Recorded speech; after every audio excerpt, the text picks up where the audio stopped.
Zainab lay on the cold floor, sweating and shivering at the same time. Her head ached, her throat burned, and her stomach twisted in pain. She had been sick for days. Her parents had been sick too, so had her brothers and sisters. The whole house was filled with the sound of coughing and crying. Then, one morning, everything became quiet. Too quiet. Zainab forced herself to sit up. The air smelled bad, like sickness and something worse. Her heart pounded as she crawled to her parents' room. The bed was still. Her mother and father lay there, their faces pale, their eyes closed. They did not move. They did not breathe. Mama? Baba?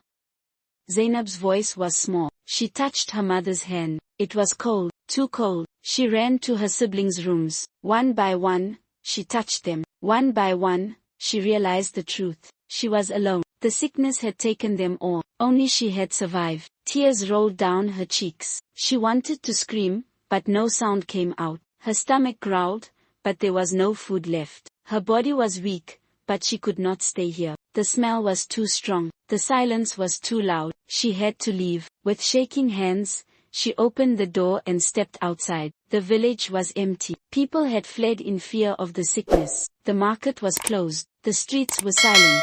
She was truly alone. But Zainab was not ready to die. She would fight. She would survive. For days, Zainab wandered. She knocked on doors, but no one let her in. They were afraid of the sickness. They shut their windows when they saw her. Some people threw stones, shouting, "Stay away." She slept under trees, drank from dirty streams, and ate whatever she could find. Her body became thin. Her clothes became torn. But her heart remained strong. She remembered her father's words, "A strong heart can survive any storm." One day, she reached the city. It was big and full of people. Zainab thought she would find help here. But life in the city was not easy. People walked past her without looking. Cars rushed by, splashing water on her. She was just another poor girl, alone in the world. Then, she saw a group of street children sitting by a fire. They looked hungry, but they looked at each other like family. Zainab took a deep breath and walked towards them. "Who are you?"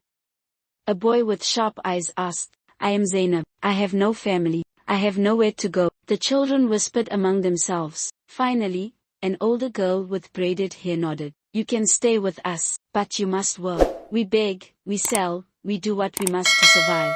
Zainab nodded. She was ready to do anything. Life on the streets was tough. Zainab learned to beg for food, to run fast when the police came, and to sleep with one eye open. She sold pure water in the market, shining shoes for rich men who never even looked at her. She met a kind old woman who sometimes gave her food. "You have a smart face, child," the woman said. "Use your brain. Don't stay on the streets forever." Zainab held on to those words. She watched how the city worked. She saw the big buildings where important people made decisions. She saw how some people had too much while others had nothing. And she thought, one day, I will change this. Years passed. Zainab worked harder than anyone. She learned to read from an old newspaper seller. She saved money. She never forgot her dream. One day, she met a man named Mr. Ode. He was a teacher who helped poor children. "You have fire in your eyes," he told her. "Come to my school, learn, grow, become something greater." Zainab grabbed the chance with both hands. She studied day and night. She learned about history,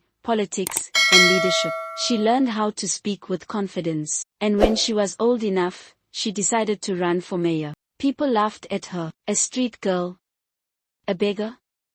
What does she know about leadership? But Zainab did not give up. She visited every corner of the city, speaking to the poor, the workers, the forgotten people. "I was like you," she told them. "I know your pain, and I will fight for you." Slowly, people started to believe in her. They saw her fire. They saw her heart. And when the election came, the city spoke. Zainab won. She was no longer the girl who begged on the streets. She was no longer the child who lost everything. She was Mayor Zainab, and she had only just begun.